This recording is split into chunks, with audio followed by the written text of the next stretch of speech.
Thanks, Martha. Fox News alert, President Biden laying the groundwork for Democrats to pass a sweeping far-left agenda without needing Republican support, as he joined calls to change or drop the Senate filibuster. Democrats often used that procedure to oppose Republican measures when they were in the minority, but now Biden calls it racist, echoing Democrats using the same argument. You are watching Outnumbered. I'm Emily Campagno. Here today, Fox News correspondent Jillian Turner, Fox Nation host Tommy Lahren, syndicated radio host and Fox News contributor Leslie Marshall, and joining us today, former House Oversight Committee Chairman and Fox News contributor Trey Gowdy. Good morning and welcome to you all. Morning. So Leslie, I'll let you answer that question then Trey just posed.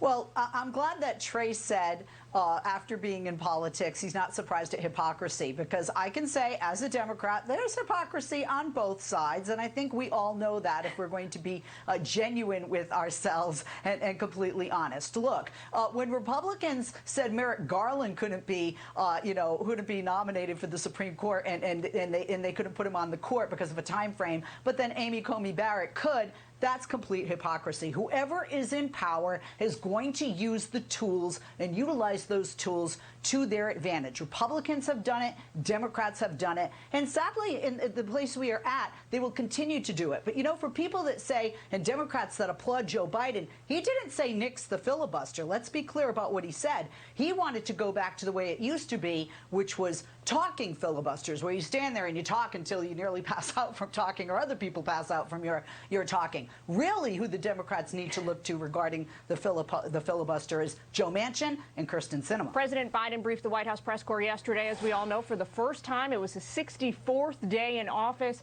Members of the press noticed he brought with him notes and what they're calling cheat sheets, which detailed some key policy points for him. He also brought pictures and names of the journalists in attendance who he already knew he was going to call for. Now, in total, he took questions from 10 reporters, but not a single one asked about the pandemic, reopening American schools, this mass shooting we've been focusing on this morning in Boulder, as well as U.S. relations with Russia. Now, the New York Post is summing it up this way. They write, "Glazed and confused, despite the cheat sheets and lack of hard-hitting questions, the media still managed to fawn over the president's performance." Leslie, an interesting tweet I picked up on during the press conference yesterday came from Jennifer Palmieri. She did communications for President Obama during his administration. She also did communications for Hillary Clinton on her presidential campaign. She said that to her, the fact that nobody asked him about vaccinations in the pandemic was the surest sign yet that things are going well for him. I'm guessing you agree, but I'm giving you this softball right now. No, you're wrong. As a matter of fact, hell is truly frozen over yet again. I agree with Trey Gowdy in something he said. Sorry, Trey, but I do. Look, no offense to the beauty pageant questions, but there were 3 disappointments that I had at the press conference. One was no questions about COVID. Are you kidding me? I don't care if it's going greatly. He started with that. That is where we are at. There's so much to talk about with regard to COVID. 2, I was very disappointed he didn't call on Peter Doocy, and not just because I work at this network. I actually like the chemistry between the president and Peter Doocy, and I think Peter is a good journalist that asks such questions. I was also disappointed that he didn't call on anyone from the New York Times. And then lastly, I was disappointed with the questions. Although people call me a journalist, I am not. I'm a talk show host, a political analyst, Democratic strategist. I was a journalist back in the day, and when you're a journalist, you ask questions, you don't make yourself the story, and you report the facts. Really lame questions. I would have liked some tough BBC reporters to have been there to ask some of those tougher questions. And then lastly, where I won't agree with Trey, is that the federal government doesn't dictate or mandate when schools open. That's a decision based on state and individual school districts. Here in California, we're up. My kids are going back part-time next week. Welcome back. The Colorado baker who won a Supreme Court case after refusing to bake a wedding cake for a same-sex couple is back in court.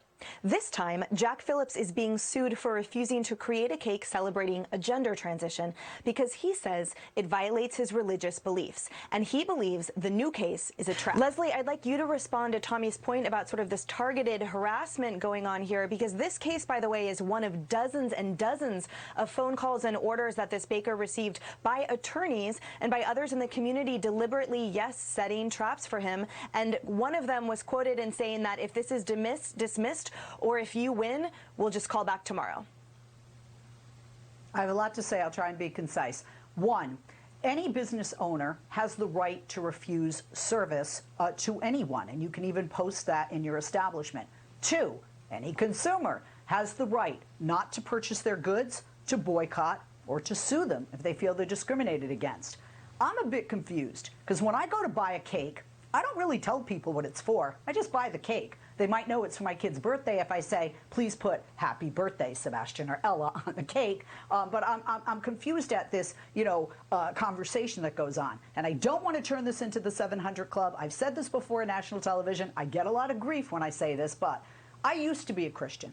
And one of the reasons I walked away, if you will, is much like Gandhi, I just didn't find Christ among them. The woman that washed Jesus' feet was called in the Bible a sexual sinner. Now, I'm not in a position to judge this individual, but I was always taught in Christianity, love thy neighbor as thyself. Why can't you bake them a cake? Picture 100 years from now, future generations gathered around all the time capsules that people around the world have been burying during the pandemic. So what's in them? According to the Washington Post, things like masks, social distancing signs, hand sanitizer, and face shields. But what would our panel put in a capsule to describe the year 2020? Leslie. I'm on Jillian's side of this because mine aren't as serious or as honorable as Trey's.